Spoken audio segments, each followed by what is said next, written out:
Welcome, everybody. The NFL Draft is this week, which means it's time to look at some of the best prospects available. I'm Joe with the Game House, and today we're going to take a look at the best interior offensive linemen in the 2023 NFL Draft.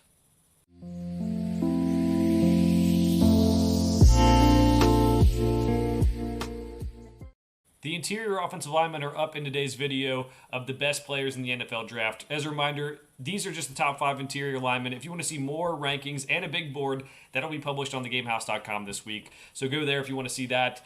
So for some background, we're going to have the interior offensive linemen paired together, centers and guards. Just makes it easier that way. A lot of times you can play center, you can play guard. There are some center-specific prospects we're going to talk about. But maybe if there were some people that you didn't see here, maybe they'll be in the tackle video that was just published already. So just check that out too. But let's get it started here. Let's start with Steve Avila out of TCU as my number 5 interior offensive lineman in this class. Solid frame, 6'3.5", 332 pounds. He's ready to go right away with that kind of size and weight. Decent length at his size too, with 33-inch arms. Really able to sustain blocks by having those long arms and that core strength that he showed so much at TCU. His other strength here, versatile offensive lineman. He can play center. He played even a little bit of tackle. He played guard. He's probably best at guard, but if you have a guy who can be guard or center, that really does help you out, and he has experience of both. That helps out at offensive line as well. He has both sides of the line of scrimmage he has experience at too. He's played right guard. He's played center. He's played tackle again. So I think learning new positions will be easier for him, and if you have a need at interior offensive line, that should help. And if you're really desperate, you need a tackle to help out, he could be that guy. I think his best fit is still interior offensive line, but if you get desperate, he could definitely move to the outside if you needed him. So his power makes him a good run blocker. He just mauls people on the running game. Decent technique, clears big holes. I think he's a better run blocker right now than a pass blocker. Decent enough athleticism to get out in space, and I think he can be a good run blocker from day one in the NFL. So some weaknesses for Avila. He needs to work on his hand usage. His hand usage and timing could be improved. His hands get too wide at times. A lot of offensive linemen in this class have this issue, and it's just how you get beat. If your hands get too wide, that's an easy way to get beat. Pad level gets too tall sometimes. He loses his power when he raises out of his pads. That's something he'll need to work on. And then he also needs to recognize pressure quicker. He's a smart guy. He can identify them, but sometimes it takes a little bit for him to figure out where the blitz is coming from, where the rush is coming from, stunts and twists, something he'll just need to keep on working at the next level. I have a third round potential draft range. Draft grade of a third round pick. I think guards and tackles sometimes slide in the draft, but there's guys in the third round you can get, like Steve Avila. I think you could plug and play right away, even though he's a third round grade. I think he could be a pretty good player at whatever position they choose to play him at, but going to have a good career either way. Number 4, Joe Tippmann out of Wisconsin. He also has excellent size for a center, 6'6", 313 pounds. Okay arm length, 32 and 3/4 inch arms. You can maybe like that'll be a little bit better with his frame, but it's at least okay. He can generate some power for his size as well. He's a good athlete. I think that's the best thing for him is just his athleticism. Good quickness. He can get to the second level. He can pull. I think he's good for a zone scheme personally because he's able to move, but he can also play in a man-blocking scheme if you need him as well. Plenty of experience the past 2 years for Wisconsin. He made calls at the line of scrimmage, he made reads. I think that's really important because I think Tippmann is probably best suited at center. Again, some of these guys play center and guard. I think he's best suited at center for the next level. So weaknesses for him. Tendency to lower his head and raise his pad level. That's just kind of two things. You kind of lower, but like the pad level gets raised. It's just really, both those things don't really help you sustain that power and really get you off balance, if we're being honest too. So he needs to stand upright, but he tends to stand upright, but he needs to explode into a stance more. That'll definitely help him out.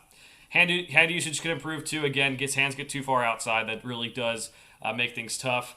And then he's athletic, but he's not the most flexible. So he's got tight hips. He can change directions, maybe not as fast, but he's better. He's kind of a linear athlete, so the changing direction thing could be an issue, but he does play well in space already. So that's just kind of, again, something to note that he may not be the best person to put on the edge, and that's why he's an interior lineman. So second or third round pick, which is the draft range for Joe Tippmann. I have a second round grade on him as mainly a center for the next level. All right, Cody Mock, the former offensive tackle from North Dakota State. He's probably going to move inside to guard at the next level. So let's get into some of his strengths. Good athleticism for an offensive lineman, good flexibility, gets to the second level. Good agility as well, good acceleration. I think he can mirror pass rushers, especially on the inside where they're not as athletic as some of the guys that tackle. Run blocking is more advanced than the pass blocking right now. Plays in that pro-style system at North Dakota State. He's aggressive. He finishes blocks. He wants to block someone every play. He can be asked to pull because of his mobility, too, to help with the run blocking as well. Good awareness for an offensive lineman. Knows where blitzers are coming from. Knows how to pick them up. We'll see if that translates to the inside because he played tackle at North Dakota State. But I think he can definitely figure that out. It could help him it could help him see the field early in his career. I do think he's another guy you can plug and play.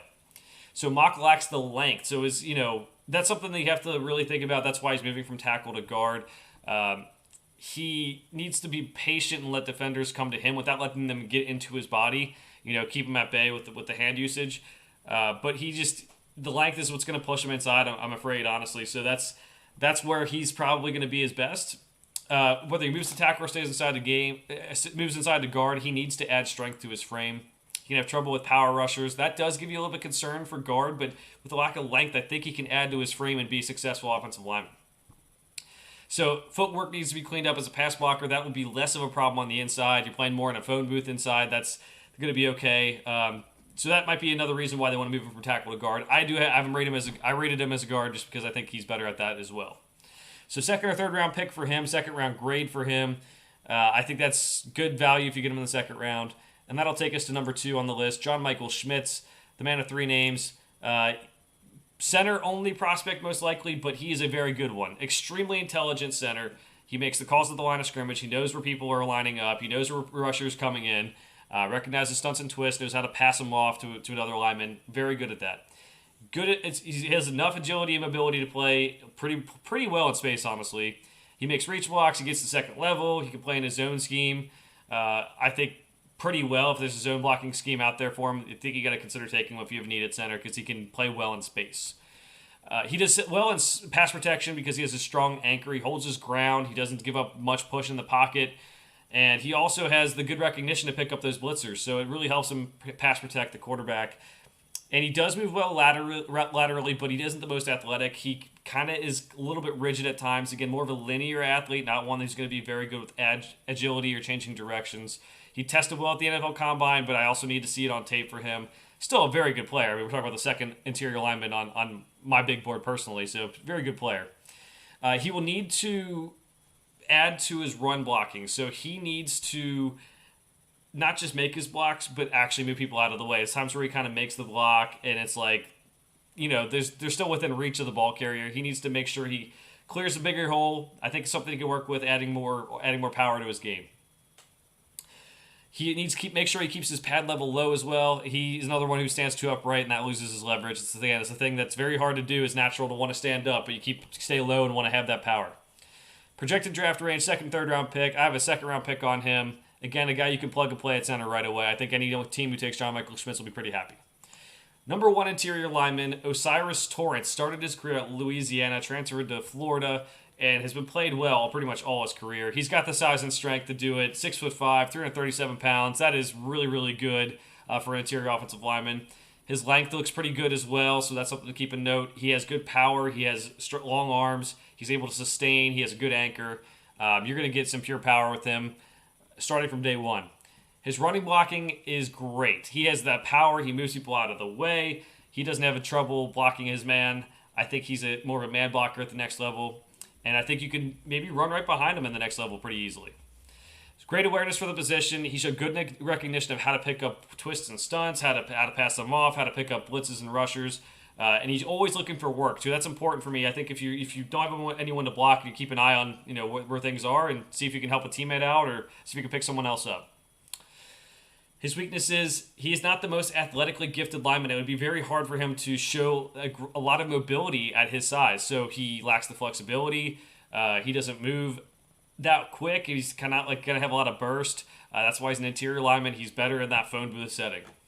He can handle power pass rushers, but quicker pass rushers can give him some trouble. So especially if they can set him up moving outside to inside or inside to outside moves, that can give him trouble when he's got to change direction. So he needs to trust his technique a little bit more and be able to use that length, which comes to the last weakness here.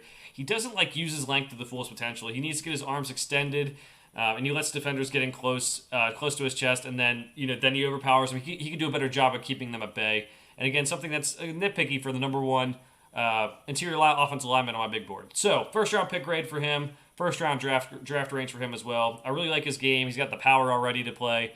The pass protection might need to keep on, working on that with the athletic pass rushers on the inside for the NFL. But overall, like him a lot. So let's go back over it. Steve Avila, play number 5.